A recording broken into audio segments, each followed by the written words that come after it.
Después de haber trabajado y de haber reflexionado acerca del deporte en la época prehispánica, hay una brecha de 300 años que estuvo llena también de actividades interesantes, pero sobre todo eran actividades lúdicas que probablemente tengan poco que ver con el aspecto deportivo.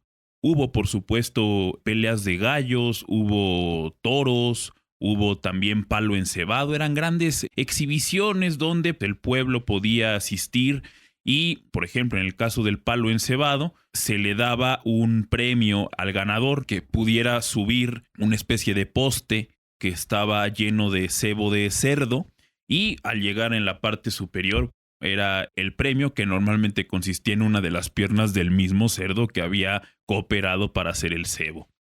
Esas celebraciones solamente las voy a mencionar porque este capítulo será para poder hablar de lo que surgió un poco después con la independencia de México en 1821. Un nuevo país necesita generar leyes, generar constitución, logísticas para poder mantener a los habitantes de ese lugar de buena manera. Y en el caso del gobierno mexicano, hubo una gran inestabilidad política en esos primeros años de vida independiente. Sin embargo, siempre el deporte, siempre la actividad física fue un elemento a tomar en cuenta. Si bien no podemos hablar de una preocupación esencial para el gobierno, y hoy hablaremos del origen, en este caso, de las actividades físicas en el México independiente. País en movimiento, realidad en movimiento, cuerpo e historia en movimiento. Para Sonidera Central, esto es Olín, un podcast sobre la historia del deporte en México, con el maestro Juan José Sánchez. Para poder entender bien este primer aspecto, es importante definir qué entendemos por algunos conceptos. En la época, el concepto de educación física no era tan propicio, no era tan claro. También teníamos algunos otros conceptos, como el concepto de gimnástica, que también hablaba acerca de algunas actividades que tenían que ver con el cuidado del cuerpo. Hay algunos estudiosos, como María José Garrido, que se inclina más a utilizar el término de cultura física, es decir, todo aquello que tenga que ver con el mantenimiento del cuerpo, cuestiones de higiene, hablar bastante al respecto. Para poder llegar a esto, voy a definir lo que en aquel momento cubría el concepto de cultura física, que es lo que se llamó en ese entonces gimnástica.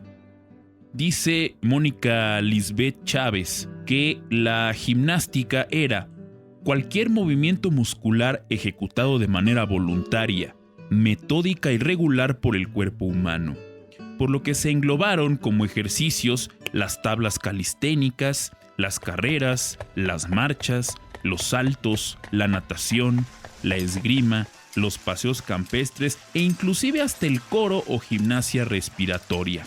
Todo eso entraba dentro del concepto de gimnástica. Entendido esta parte, hay que ir al origen de esta actividad en México. Una actividad ya bien pensada, bien trabajada y sobre todo algo muy importante. La aparición de esta gimnástica provocó que se debiera pensar un poco más allá de una actividad poco regulada o una actividad que puede resultar de un ejercicio personal. Cuando hablamos ya de una ciencia como lo fue la gimnástica con todos estos aspectos que acabo de mencionar, ya tenemos que ir hacia la especialización, es decir, tiene que ser en un lugar específico y por supuesto contar con el especialista, el que tiene la experiencia, el que tiene los conocimientos, el que ha leído todo lo que está detrás de la actividad. y es por eso que nace una figura fundamental, que es el maestro de gimnasia o el maestro de educación física. El primer gran maestro de la educación física, de la gimnástica en México, fue un francés que se llamó Jean Turin.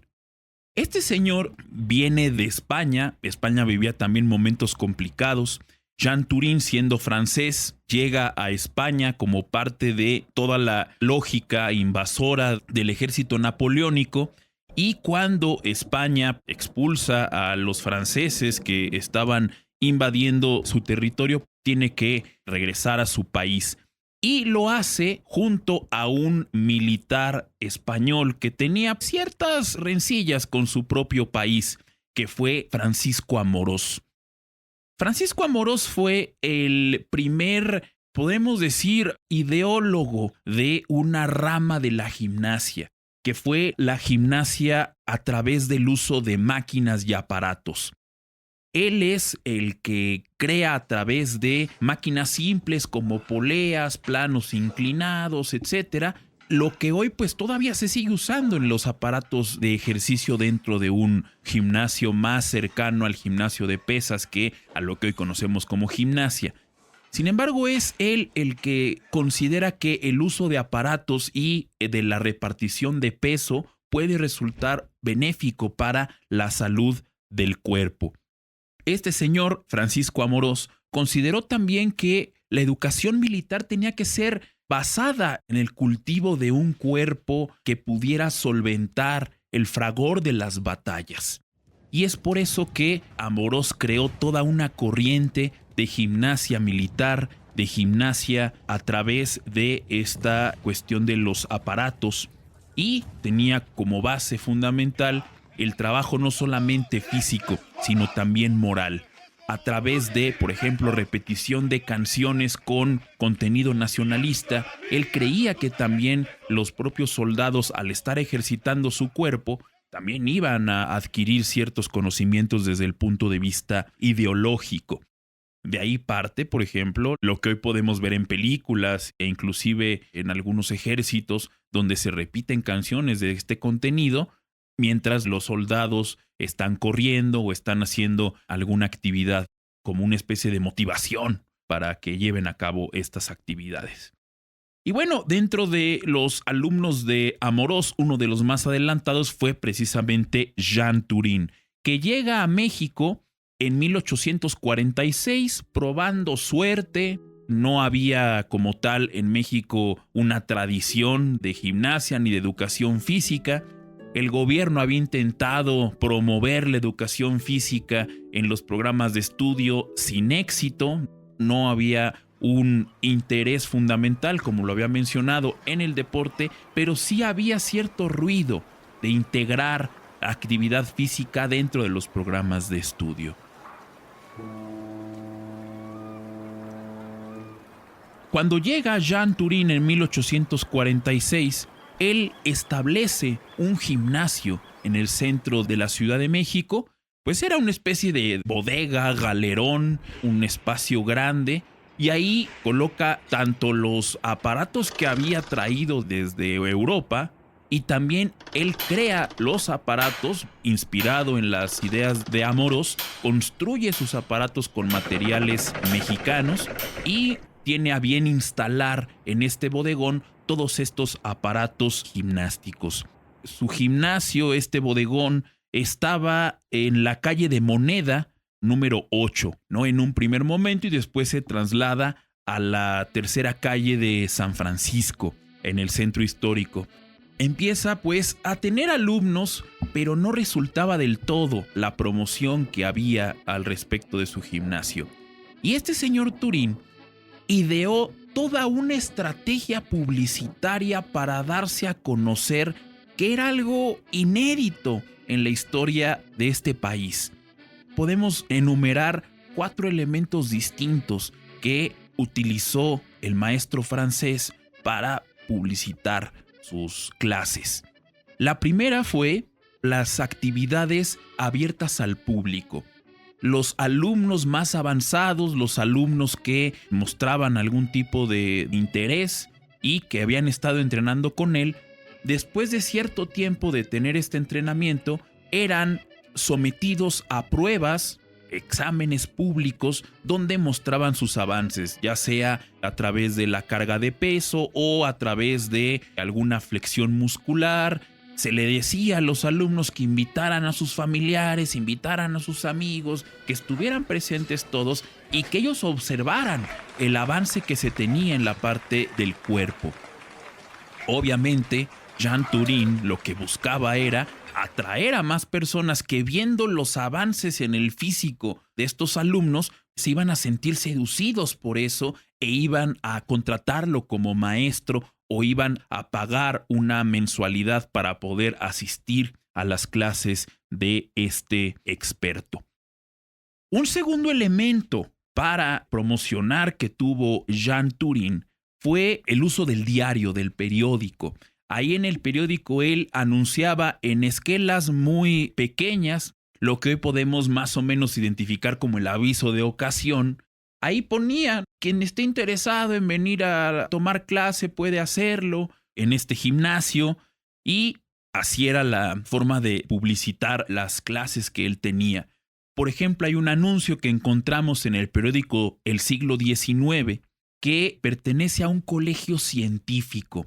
Este colegio científico era un lugar donde, además de dar algún tipo de cátedra académica, también había un espacio para llevar a cabo estas actividades de gimnasia. Y era este lugar administrado por un personaje llamado Joaquín Fuero. Y él paga el anuncio en el periódico y ahí coloca que en ese nuevo lugar, el colegio científico, estará el maestro Jean Turin dando sus sesiones, que a través del tiempo habían tenido cierto favor del público. Otro elemento que fue importante para posicionar a las clases de Jean Turin fue acudir a los colegios particulares y en esos colegios particulares promocionar su actividad y proponerle a los directores de esas escuelas que la gimnasia podía ser una instrucción complementaria, lo que hoy podemos conocer como actividades extraescolares, y que eso además le iba a dar un realce, le iba a dar un plus a su institución por encima de las otras, ya que la actividad, al ser de origen europeo, al tener ya una metodología, al haber una ciencia detrás de los conocimientos de Jean Turin, evidentemente era algo que las élites que asistían a estos colegios iban a valorar de forma importante. Y él consigue trabajo en los colegios de San Juan de Letrán, en el Colegio de Minería, también en una academia francesa llamada de Fontaine, y así es como también da inicio la idea de estas clases complementarias o extraescolares dentro del deporte mexicano. Luego, Jean Turin aprovecha una coyuntura muy importante desde el punto de vista histórico. En 1847, México recibe la peor derrota militar en su historia, que se da con Estados Unidos y la invasión norteamericana, que se posicionó inclusive en el centro de la ciudad, tomó el Palacio Nacional para llegar a ciertos acuerdos, entre los que está la famosa venta de la mitad del territorio hacia Estados Unidos. Esta derrota de los militares mexicanos caló hondo en el gobierno y sobre todo en el sentir del pueblo mexicano. Jean Turin aprovecha esta coyuntura y va al colegio militar y él dice: yo sé cuál pudo haber sido el problema de la derrota mexicana a manos de los estadounidenses. Y él asegura que es la falta de preparación física de los militares, de los soldados.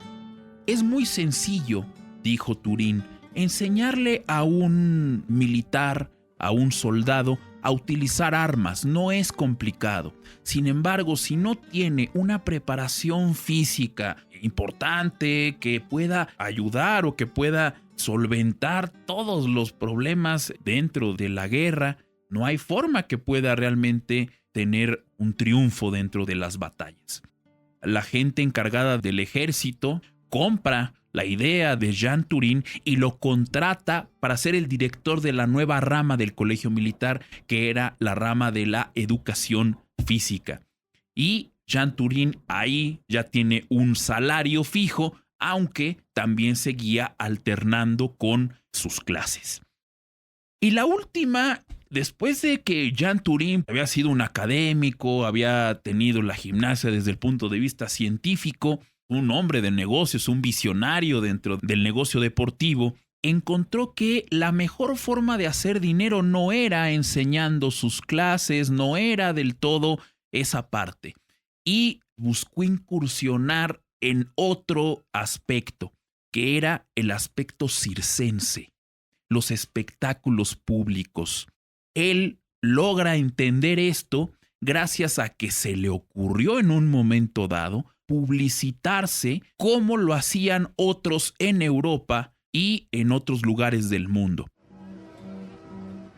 En 1848 viene a México un circo, de los muchos que venían a México, había muchos circos que se presentaban, y el circo más importante de la época llegó al Teatro Nacional y anunciaban dentro de las carteleras de este circo todo lo que iban a realizar en el espectáculo, incluyendo el reto que se le podía hacer a Charles Atlas.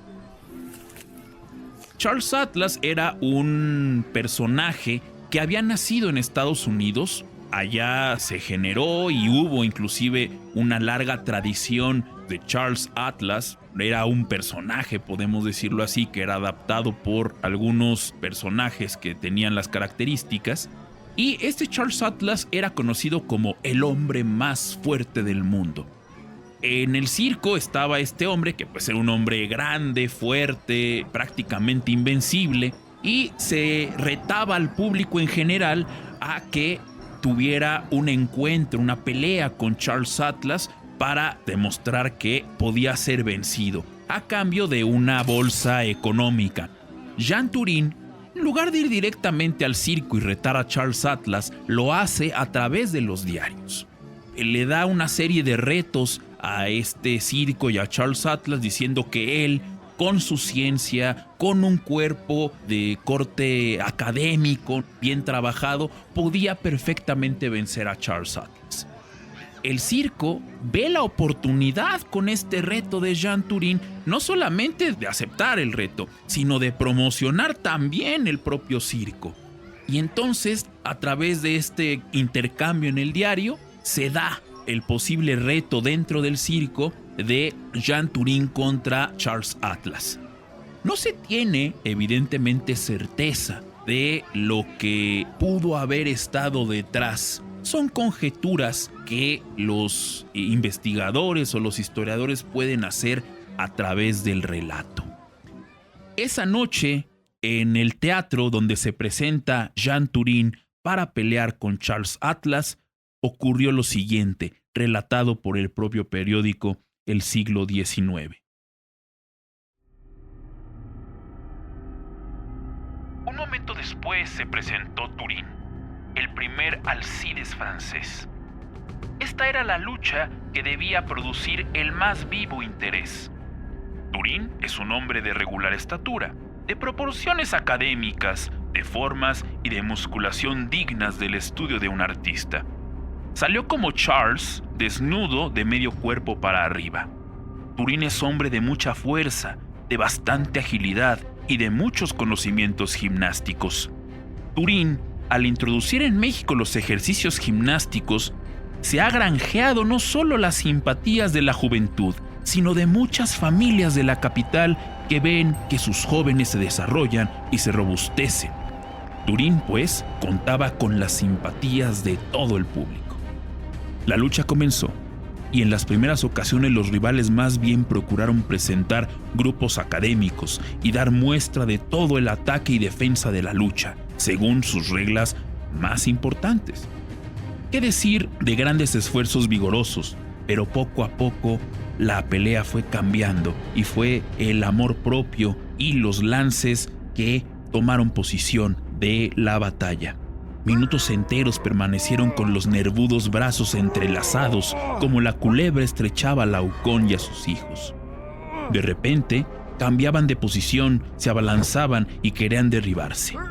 La agilidad de Turín triunfaba sobre la fuerza hercúlea de su adversario, y cuando el público estaba más enardecido, más comprometido y que le estaba dando la ventaja a Turín por los brazos de fierro que oprimían el cuello de Charles Atlas, ocurre algo que no se puede definir. Una persona del público empezó a gritar alto, a hablar recio, y las personas empezaron a callarlo. Empezaron también a gritar enardecidos contra este personaje. Y eso provocó que la gente, muy molesta por todos los gritos que estaban apareciendo de este personaje, empezara una batalla campal. Volaron sillas, volaron patadas, volaron manos, voló todo. Y la pelea se tuvo que suspender. Este relato nos habla también de otra estrategia que tuvieron los propios miembros del circo y el maestro Turín. Se puede hacer la conjetura que este relato aparecido en el periódico era un relato pagado, era un relato a modo para ayudar a Turín a promocionarse. Y no solo eso, también todo este espectáculo que se hizo detrás de la pelea y que haya aparecido una persona y que haya hecho un problema o haya provocado una pelea, era algo ya establecido para que no existiera un ganador. Y esto le iba a traer tanto al circo personas que querían ver a Charles Atlas, como también a Turín personas que querían tener la fuerza y la complexión académica de este maestro. Después de este episodio tan particular, el maestro entiende que verdaderamente el lugar, el dinero no está en los gimnasios, que lo que debía hacer era instaurar un circo donde él pudiera pues mostrar todas sus habilidades con la fuerza de su cuerpo. Toma a su familia y se va al interior de la República a hacer exhibiciones de tipo público con algunos elementos de malabares, caminar por cuerda floja. También lo que hacía era cargar a todos los miembros de su familia con un brazo. Eran algunos de los actos que hacía en esta labor circense que tuvo Jean Turín hasta su muerte, que ocurrió aproximadamente en 1854. Sin embargo, a pesar de que este gran maestro había optado por la vía del espectáculo y del dinero, la semilla estaba ya bien cimentada en México de la gimnasia. Y es a través de uno de sus alumnos más avanzados que pudo seguir la gimnasia en los militares y también como un elemento deportivo en México. Ese alumno fue Joaquín Noreña, el primer gran maestro mexicano de educación física. Y con eso llegamos al final de este episodio donde hemos hablado del origen de la educación física y la gimnasia en México.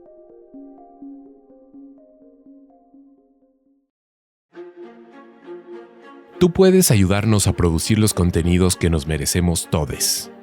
Te esperamos en www.patreon.com/todo menos miedo. Y puedes donar parte de tus impuestos para apoyar proyectos culturales y sociales como este. Solo escríbenos a altavoz.ac@gmail.com. Olín es un podcast creado y producido por Sonidera Central y Altavoz Social y Cultural AC. Guión y locución: Maestro Juan José Sánchez Bracamontes. Edición y diseño sonoro: Sebastián Morales, Jorge Mendoza, Leonardo Corripio y Adrián Gualito. Producción: Sebastián Morales, Gabriel Astorga y Benjamín E. Morales. Productores asociados Junior: Natia Mezcua, Alberto López, Lau Baneco, Diego Echeverría, Iván Said Martínez, Citlali, Judith, Juana, Mariana Gómez, Vuelo de Grulla, Sebastián Morales, Margarita Moreno, Daba para Más, Marcovian, Elena CDMX, Andrés Ruoj, Media Luna, Mari Carmen Jiménez, Gabriela Astorga, Jonathan Santos, Juanga, Evaristo Bedriñana, Claudia Oliva Gama, Carlos Oropa Álvarez, Alberto Ávila Castro, Juan José Sánchez, Cecilia Pérez y Manuel Gil Antón.